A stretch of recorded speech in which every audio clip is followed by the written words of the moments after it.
Okay, today we're going to be talking about how to multiply binomials.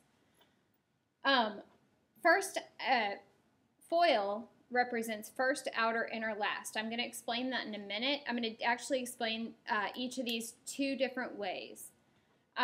First, let's look at letter A. What we have to do, what we're used to is when we have only one monomial on the outside of something. We did those the other day. Now, what we're going to do is instead of multiplying a binomial by a monomial, we're going to actually multiply two binomials. Here is how we do it. You want to do distributive property with each one individually. Okay? So first, we do 2x parentheses x plus 4. You can break it down like this. And then plus 3 is the other one, and then x plus 4. So basically, you're doing distributive property twice. Okay? So now we're going to do 2x times x and 2x times 4. So that gives us, each of these x's have an exponent of 1. So that gives us 2x squared. And then 2x times 4 gives us plus 2x. So there's one half of the problem. The other half, we take 3 and distribute it. So we get plus 3x and then plus 12. So then what we do is we can't leave the 2x and the 3x separate because they're like terms. So any like terms that you end up with have to be combined. So then we get 2x squared, and then these two combine to get 5x plus 12. So this is our ending answer, 2x squared plus 5x plus 12. So that is how we multiply two binomials. Now, an easy way to remember which order to do this, and either way that makes sense to you is fine, but if we use what's called FOIL, what this means is first, outer, inner, last. We have 4 different types of pairs, 4 pairs that we're going to combine together. First represents the first in each parenthesis. So that would be 6h times 2h. That's our first terms. That's first. Outer are the two outer terms. So we want to do plus 6h times 3. That means outer. Then you want to do inner. That's the two inner terms. So we have negative 7 times 2h. That gives us negative 14 times h. And then last are the negative 7 and the positive 3, which gives us negative 21. So that's our first in each parentheses. Our outside ones, which are the two outside ones, the outer. Inner are the two inside ones. Last are the last ones in each parenthesis. So now let's go ahead and simplify these. We have 6 times 2, that gives us 12. Each of these h's has an exponent of 1, so we get 12h squared. 6 times 3, we get plus 18h. And then we still have minus 14h and minus 21. We'll go ahead and combine our two terms. So we get 12h squared plus 4h. These combined get 4h, and then minus 21. That is our new polynomial. Either one of these methods that makes sense to you will work. The reason I wanted to show you FOIL is because that term is used a lot. So I need you guys to understand what FOIL means. But either method is fine. For letter C, okay, our first terms, let's do first, outer, inner, last. Our first terms are 5m and 8m. So 5m times 8m. That's our first. Our outer, we get 5m and negative 1. So we have plus 5m times negative 1. You want to bring the sign that's before the number. Before the 5 is a plus. So when we write a 5m, we want the plus in front of it. That's our outside terms. Now we want to do our inner terms. Inner terms, we have plus 2 times 8m. And then we do our last. Our last 2 is 2 times negative 1. So we have plus 2 times negative 1. Now we'll go ahead and simplify all of these products. 5m times 8m, we get 5 times 8, which is 40. So we get 40m squared, because each of these has an exponent of 1. 5m times negative 1 gives us negative 5m. 2 times 8m gives us 16m. and then 2 times negative 1 gives us negative 2. Then you want to go through and combine these here that are alike. So you get 40m squared plus m plus 1m, but I'm just going to write plus m, and then minus 2. And that is how you use FOIL.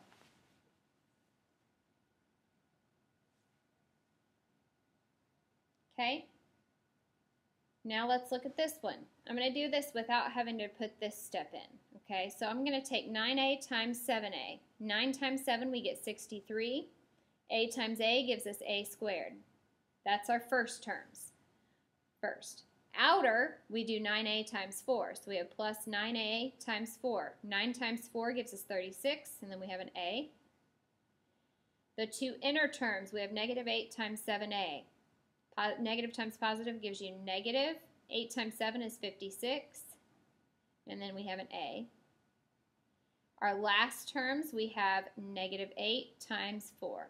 So that's negative 32. Now let's combine these two middle terms. If we take 36a minus 56a, this right here gives us negative 20a. So we get 63a squared minus 20a minus 32. And that's our answer on letter D. Okay, so that's when we have a binomial, because these are each binomials. When we have a binomial times a binomial. Now we're going to look at a situation where we have binomial times trinomial. And I'm going to do this one just like we did A. What we have to do is we have to take the 3x and make two problems. We have 3x times, and then what's inside the parentheses, 6x squared minus 2x plus 5. Then I'm going to take the plus 4 and do the distributive property to this as well, 6x squared minus 2x plus 5. So there's a lot of pairings going on. The 3x has to go to everything inside of this parentheses, as well as the 4 going to everything within inside the parentheses. Now we're going to do this twice.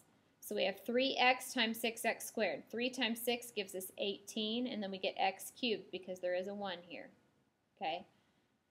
Now we get 3x times negative 2x. Positive 3 times negative 2 gives us negative 6, and then we have x squared because there's a 1 there as well. 3x times 5, that gives us 15x. Now we'll move on to the other distributive property. We have 4 times all of these things. 4 times 6x squared, that gives us 24x squared. 4 times negative 2x gives us negative 8x. 4 times 5 gives us 20.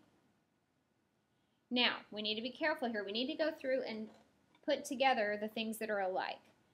18x cubed, that's the only term that has a cubed on it. So that one we just leave 18x cubed. Now, we have a negative 6x squared and a 24x squared. We need to combine those two because they are alike. Negative 6 plus 24 gives us 18x squared. Now let's look at our x term. We have 15x and negative 8x. Okay, 15 minus 8, that's going to give you 7x. And then our 20 is by itself, so we have plus 20. And that is our final answer. So we end up with 4 terms on this binomial times trinomial multiplication. Seems pretty lengthy. It will help you to try to do this step by step. Okay, now let's do letter F.